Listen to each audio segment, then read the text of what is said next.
نحمدہ ونصلی علی رسولہ الکریم اما بعد۔ معزز سامعین، السلام علیکم ورحمۃ اللہ وبرکاتہ۔ انجینئر محمد علی مرزا سیدنا امیر معاویہ رضی اللہ تعالیٰ عنہ کی دشمنی میں اندھا ہو کر بہت سے جھوٹوں کا ارتکاب کر چکا ہے۔ اس کے کئی جھوٹ تو ہم پچھلی ویڈیوز میں آپ کے سامنے پیش کر چکے ہیں۔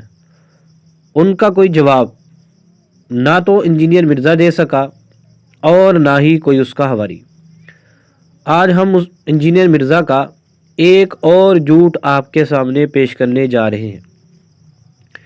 یہ دیکھیے، یہ آپ کے سامنے انجینئر محمد علی مرزا کا مشہور ریسرچ پیپر ہے۔ اس کا صفحہ نمبر 29 ہے۔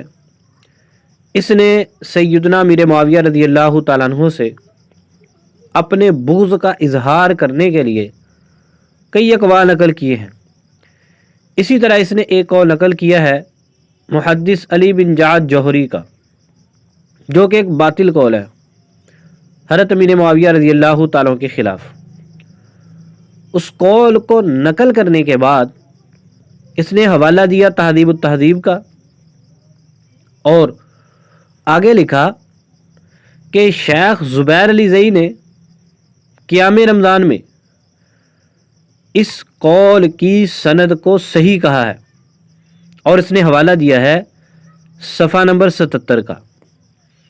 یعنی انجینئر محمد علی مرزا کے بقول محدث علی بن جعد جوہری کے اس باطل قول کو زبیر علی زئی غیر مقلد نے اپنی کتاب تعداد رکعات قیام رمضان کا تحقیقی جائزہ کے صفحہ نمبر 77 پر اس کی سند کو صحیح کہا ہے۔ زبیر علی زئی غیر مقلد نے اس قول کی سند کو صحیح کہا یا نہیں، یہ ابھی ہم آپ کے سامنے پیش کرتے ہیں۔ یہ آپ کے سامنے کتاب ہے زبیر علی زئی غیر مقلد کی۔ یہ میں نے ڈاؤن لوڈ بھی انجینئر مرزا کی ویب سائٹ سے کی ہے۔ یہ آپ کے سامنے کتاب ہے زبیر علی زئی کی، اور یہ اس کا صفحہ نمبر 77 ہے۔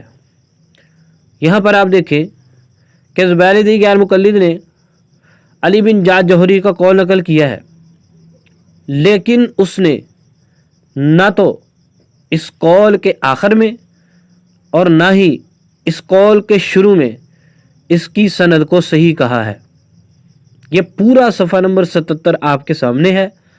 آپ شروع سے لے کر آخر تک اس کی ہر سطر کو پڑھ لیجئے، ہر لفظ پڑھ لیں۔ اسنادہ صحیح کا لفظ آپ کو نظر نہیں آئے گا۔ وہ ایک باطل قول تھا۔ زبیر علی زئی نے تو احناف کی دشمنی میں نقل کر دیا، لیکن سند کو صحیح کہنے کی جرت تو اس نے بھی نہیں کی۔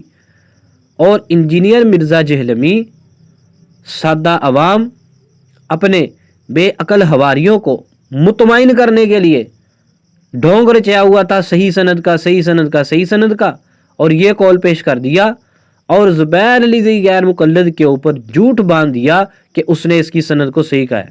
ہمارا مطالبہ ہے انجینئر محمد علی مرزا سے اور اس کے حواریوں سے تعداد رکعات قیام رمضان کا تحقیقی جائزہ کتاب لیں، اور اس کے صفحہ نمبر 77 سے علی بن جعد جوہری کے قول کو یہ بتائیں کہ زبیر علی زئی نے اس کی سند کو صحیح کہا ہے، ورنہ اپنے اس جھوٹ سے توبہ کریں۔